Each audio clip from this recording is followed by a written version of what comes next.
Hey everyone, it's Troy Jackson with this week's weekly update. And last week we actually brought the county down to the State House.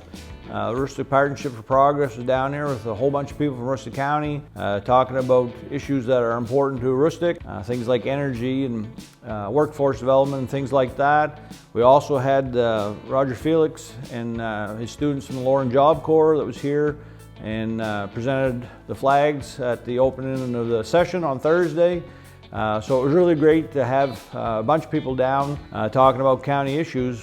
In return, we're actually going to be doing our town hall at the Can-Am next week. So the town hall is March 3rd at 6 p.m. at Netto Hall at the University of Maine, Fort Kent, same place we've been holding it pretty consistently, bringing legislators from Augusta up to hear from people in the county. That's been a great event in the past. We've actually had really great turnout, talked about a lot of issues that were important to Rustic County and to Maine.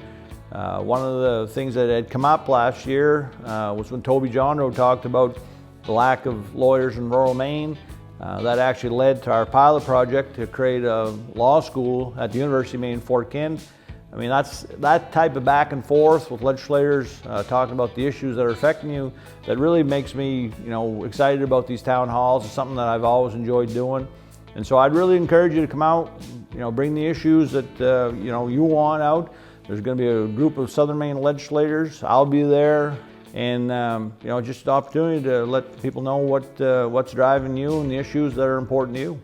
So another thing that happened this week was the bill that I had introduced last year, LD 2001, was the bill to keep the Caribou and the Machias Veterans Homes open.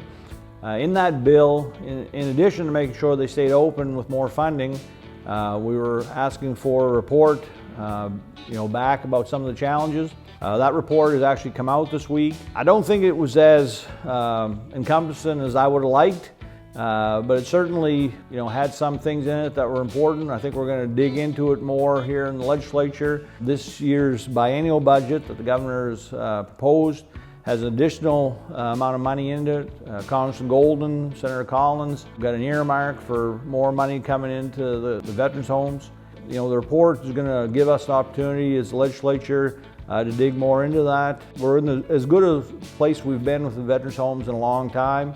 And we're going to just keep working to make sure that people feel confident, the veterans get the services that they need, and the people that work there are going to be confident that those jobs are going to remain. Today is the 1-year anniversary of the assault on Ukraine, basically the assault on democracy, and the people, what they've had to endure there, families that have been completely uprooted, people that have been murdered, and just the complete unrest of an entire country is something that we haven't had to feel here in Maine or in the United States in a long time. Makes me think of the people here that are very resilient. We've certainly felt some of the effects of it, rising cost of natural gas, which has driven heating costs, driven electric costs, but it really is quite a thing when you see the stories that are happening to people over there and the atrocities that are happening. I have been very encouraged by all the signs showing of support here in Maine. There's a store in Skowhegan 1901 Maine flag where owner Bill Swain is waving a symbol of support at the front door. We selected the Central World Kitchen as the beneficiary of the flag sales. They're already on the ground feeding people. That really brings it home to me what a great special place that we live here in the state. Just showing support, which for many of us that's all we actually can do.